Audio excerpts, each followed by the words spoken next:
Magandang araw Pilipinas! Sa araw po na ito ay pag-uusapan natin ang Uplift Program 2000 Ayuda Payout Schedule sa August 3, 2026. Ito ay ayuda para po sa lahat ng mga Pilipino. Mahalagang anunsyo ay dapat po nating alamin. May tinatawag po tayong Group 1, Group 2 at Group 3. At sa araw po na ito, ibabahagi ko sa inyo ang mga bagay na dapat nyo pong makuha sa video kong ito. Una na riyan, ang mga lugar kung saan may magaganap na payout. Pangalawa, ano ang oras po ng inyong payout? Pangatlo, saan po ba gaganapin inyong pong payout? Pang-apat, mga pangalan na nakalista sa kukuha po ng payout. At pang-anim, mga requirements na po na dapat yung pong dalhin sa payout. At sa punto pong ito, hindi ko napapatagalin pa ang oras sa pag-usapan ng bagay na ito. Kaya naman, tapusin mo ang video nito hanggang sa dulo. Nang sa gayon, makuha mo anuman ang dapat mong makuha na impormasyon. Let's go! Ang una po sa ating listahan ang Barangay Lanon dahil meron po magaganap na payout sa August 3, 2026 sa Carmen Municipal Gymnasium.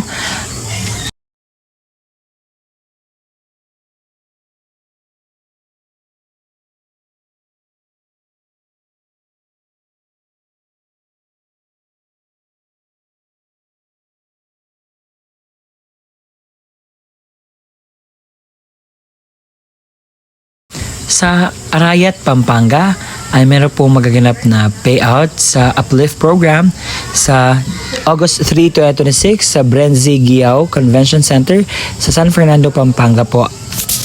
Sa Bago City ay meron pong magaganap na payout sa Uplift Program sa August 3, 2026 sa alas 8 hanggang 5 ng hapon po. Sa Barangay Sampinit na may 162 na beneficiaries, Barangay Pakol 130 beneficiaries, Balingasag na may 100 beneficiaries, Sagasa 129 beneficiaries, Alianza 128 beneficiaries, Barangay Bagroy 55 beneficiaries, Busay 241 beneficiaries, Barangay Ilihan 138 beneficiaries, a total of 1,083 beneficiaries at magaganap po ang inyong pong payout sa Bago City Gymnasium. Sa May Bubon Daycare Center, meron pong magaganap na Uplift documentation sa Monday, August 3, 2026, 11:30 at ito po ang mga kasali pong nasa listahan. Sa Barangay Nabalawag Covered Court ay meron pong maganap na payout sa August 3, 2026 alas 7 ng umaga sa Barangay Ulandang Nabalawag po at ito po ang mga kasali na kukuha po ng ayuda.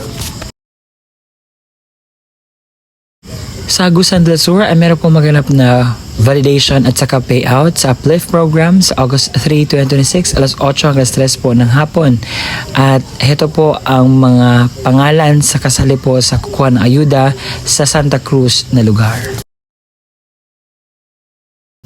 Sa Arayat, San Nicolas, Pampanga ay meron po maganap na payout po pagkuha ng form sa August 2, 2026 at ito po mga pangalan. Sa Barangay Violeta Covered Court ay meron po maganap na payout sa August 2, 2026 alas 8 ng umaga sa Uplift Program po. Sa Barangay Brenzy Giao Convention Center Old CSFP, meron po maganap na Uplift payout sa August 3, 2026 alas 7 ng umaga.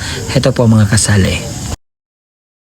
Sa Pampanga po, hindi lang po Arayat ang magpo-payout. Hindi sa Arayat, meron 638 beneficiaries, Bacolor 83 beneficiaries, Mexico 141 beneficiaries, Santa Ana 91 beneficiaries, City of San Fernando 652 beneficiaries, sa Brenzy Giao Convention Center, CSP. Sa Ginobatan, Albay, meron po magaganap na payout sa August 3, 2026. Alas 8 hanggang 12 ng tanghali, ang Barangay Balite na may 40 beneficiaries, Batbat 62 beneficiaries, Bulolo 49 beneficiaries, Malipo 75 beneficiaries, Malubago 54 beneficiaries, Sanyola 15 beneficiaries, Ongo 41 beneficiaries, Palana 6 beneficiaries, Puod 29 beneficiaries, Sinungtan 26 beneficiaries, San Jose 49 beneficiaries. Sa launa ng 5 ng hapon, ang Bubulusan 52 beneficiaries, Agpay 14 beneficiaries, Doña Mercedes 53 beneficiaries, Doña Tomasa 14 beneficiaries, Tumacaw 55 beneficiaries, Balnabring 61 beneficiaries, Maninila 77 beneficiaries, Marasawag 54 beneficiaries, Malabukad Grande 65 beneficiaries.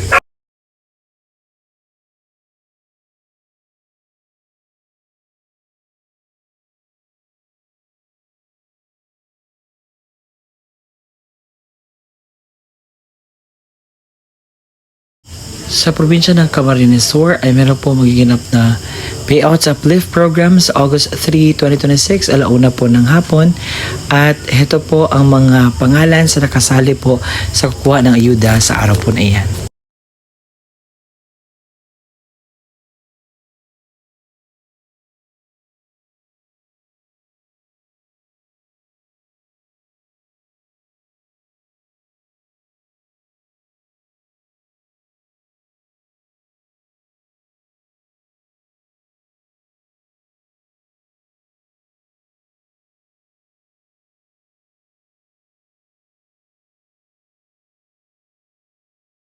Sa Lingtangan Covered Court ay meron po maganap na payout sa Barangay Paniran sa uplift program sa August 3, 2026. Sa Manggahan Dolores, Quezon ay meron po magaganap na payout sa uplift program sa August 3, 2026 alas 8:12 ng tanghali lamang sa Municipal Event Center po kayo pupunta dahil doon po ganap ang inyong pong payout.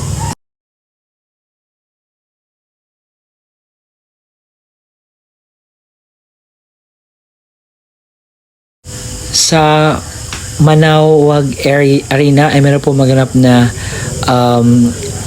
validation and payout sa Barangay Matulong sa August 3, 2026 alas 9:30 ng 10 ng umaga. Sa alas 8:30 ng umaga, ang Barangay Babasit, Baritaw, Bukaw, Bisal. Sa alas 8:30 alas 9 ng umaga sa Tibuel, Sapang, San Ramon. Sa alas 9 alas 9:30 ng umaga, Pugaro, Oraan East, Oraan West. Sa alas 9:30 alas 10 ng umaga, ang Nalsian, Matulong, Lipit Norte.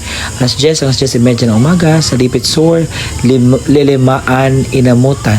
Sa alas 10:30 hanggang 11 ng umaga sa Baginay, Kabanbanan at sa Capao. Sa alas 11 alas 11:30 ng umaga sa Pantal, Mimer, Santa Ines. Alas 11:30 sa Liksi, Pakan, Caloocan. At saka ang poblasyon.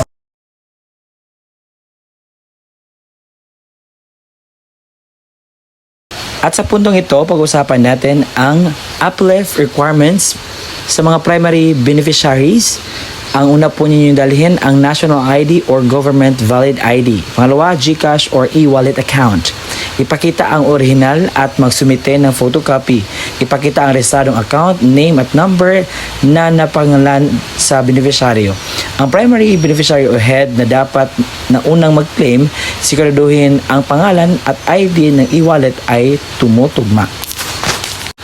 Sa secondary beneficiaries, kung wala ang primary o head, maaari itong i-replace ng secondary beneficiaries na kasali sa family roster ng primary. Same requirements needed. Una, national ID or government valid ID or GCash or e-wallet account. Dapat kabilang ng family roster ng primary at may patunay na pagkaugnay. So, one certificate requirements para sa mga wrong entry sa master list, misspelled, and etc.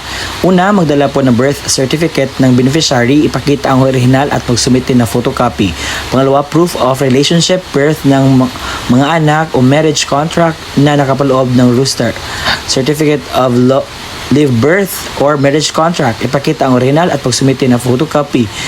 3. One valid ID, ipakita ang original at magsumite ng photocopy. Kumpletuhin ang lahat ng requirements upang maipadali at mapabilis ang proseso sa pag-claim ng uplift assistance. Maraming salamat po sa panonood hanggang sa muli nating paggawa or pag-upload ng vlog. See you again next time. Bye-bye!